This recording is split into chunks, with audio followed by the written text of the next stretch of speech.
Dear friend, welcome and thank you so much for your prayers and support for this ministry.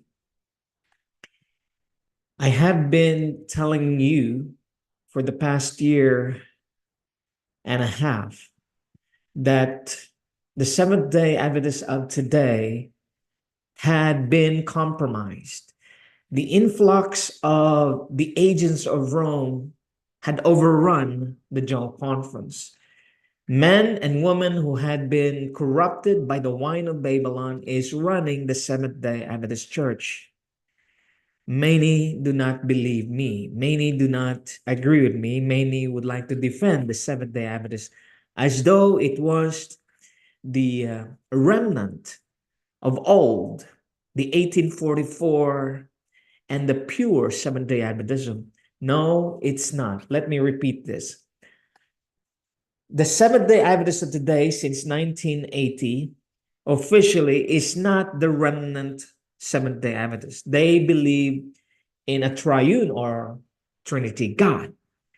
And Trinity is the central doctrine of the Roman Catholic Church. This is the definition of Trinity. In the Catholic teaching and also in the Seventh-day Adventist teaching, they are the same thought, the same substance.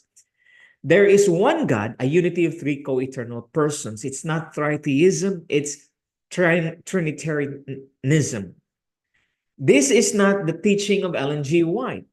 Ellen G. White was never a tritheist or a Trinitarian. She was a Trinitarian when she was young, before she became a believer of the Millerite message. When she married James White, who is a critic of Trinity, she was in agreement with James White, even until her death. It's unfortunate that James White died early. The Seventh-day Adventists of today, dearly beloved, is so compromised that I had been telling you that the seventh day will one day keep Sunday. The Seventh-day Adventist Trinitarians will one day keep Sunday officially. And that will happen as the omega of apostasy is continuing to progress to Rome. That is what they want. So the Seventh-day Adventist today is not the true remnant Seventh-day Adventist. It has adopted Babylon's teaching, Trinity, and watered down all the other teachings of our pioneers. I would like to show you this article and judge for yourselves if in the future the Seventh-day Adventists who worship Trinity, the three-in-one God, which is not in the Bible, which is not the teachings of our pioneers, including Ellen G. White. My prediction, based on my understanding and my research, is that the seventh day will officially, one of these days, maybe not the General Conference generally, but it will be amongst the locals and the conferences that they will open their doors to Sunday as means of evangelism. Remember, Leroy Edwin Fromm uses the title evangelism to deceive the Seventh-day Adventists to think that Ellen G. White was tritheistic or Trinitarianism. She was neither. Ellen G. White believed in the Father, the only true God, and his Son Jesus Christ. 1 Corinthians 8:6, John 17:3, Psalm 139, verse 7. The General Conference Ministerial Association urges us to keep Sunday. Adventist Nomad. This is a book, a fairly recent book, Confessions of a Nomad, published by the Ministerial Association through Pacific Press, instructs the reader that we today can only find a rest, refreshment, and strength by keeping Sunday holy. In the early 1980s, 1980 is a landmark year for Seventh-day Adventists, specifically April 16 to 26, 1980. That's when the General Conference led by Neil Wilson voted Trinity. In the early 1980s, Carolyn Shelley Self and William L. Self, a Southern Baptist couple, wrote a devotional book on how to deepen one's Christian experience because they live in the Atlanta, Georgia area. They had their book published in 1983 through a local printing house, Peachtree Publishers. They dedicated the book to their Atlanta Baptist Church. Nearly all biblical quotations are from two of the most liberal non-King James translation. You might wonder why the Ministerial Association of the General Conference of the Seventh-day Adventists would be publishing books. Keep in mind that it was this church entity that was in charge of writing the notorious book Questions on Doctrine back in 1957, Leroy Edwin Fromm's Agent of Rome teaching. It was the first doctrinal book our denomination ever printed, and although declared to be not official, it was printed by the Review and Herald under the auspices of the General Conference. So our own people could be indoctrinated, and non-Adventist denominations could learn our beliefs. Hundreds of thousands of free hardback copies were sent to non-Adventist denomination churches, libraries all over the world. Unfortunately, the book contained a number of major theological errors which undermine our basic beliefs, including Trinity doctrine. So, friends, I will not read through all of this, but this is the way of the serpent in the Seventh-day Adventist. I would like to tell you now, just like Sister L.G. White warned God's people, come out of her. Stop supporting the General Conference Corporate Church. It is poison spiritually. It has poisoned us through the decades.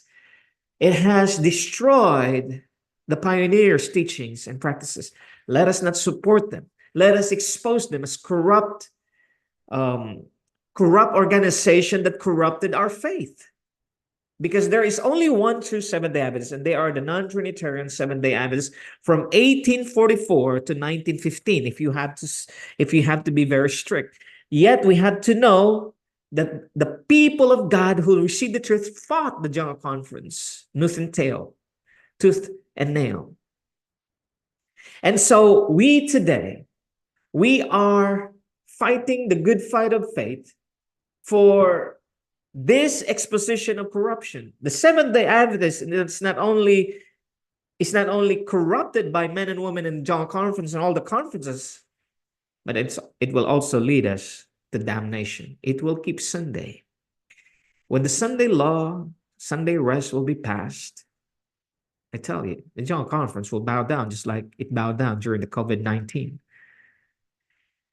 Judas had led this church, betrayed James White, betrayed Ellen G. White, betrayed Joseph Bates, John Evans Anderson, their memories, their writings, and their legacies. Now, I understand the Seventh-day Adventist is $1 billion enterprise. Rome is $1 trillion enterprise. It's like the Goliath, but one stone of truth will knock down the Goliath. And that is, if people will understand that the Seventh-day Adventist is in error because of the Trinity, and they will go up in arms against the Seventh-day Adventist, reclaiming the true birthright of the church, which is non-Trinitarian, 1872, 1889 fundamental principles, then the Seventh-day Adventists of today will sink. And the real, original Seventh-day Adventist movement, not an organization, a movement, will continue to preach the three angels' messages. But that may not happen because the Seventh-day Adventist Church is determined to be a part of the world. So, all we need to do right now is come out of her, my people. Come out of the General Conference Corporate Church. Let us not support them. They had betrayed our pioneers. They had betrayed our birthright, our spiritual birthright. They are liable. The 7 last plagues is to be poured out to the Seventh-day Adventist General Conference, men and women, corrupted, greedy, and had deceived the millions of Seventh-day Adventists. They will lead you to worship Sunday later on. This is not my words. This is what they had been doing, just like what they have been doing before, after the death of our pioneers, including Ellen G. White. Come out of her, my people. It's so urgent. Come out of her now, because the Seventh-day Adventist General Conference is so compromised. It has been taken over by Rome. May God our Father bless you, and His only begotten divine Son, Jesus Christ, be gracious to you now and forevermore. Amen.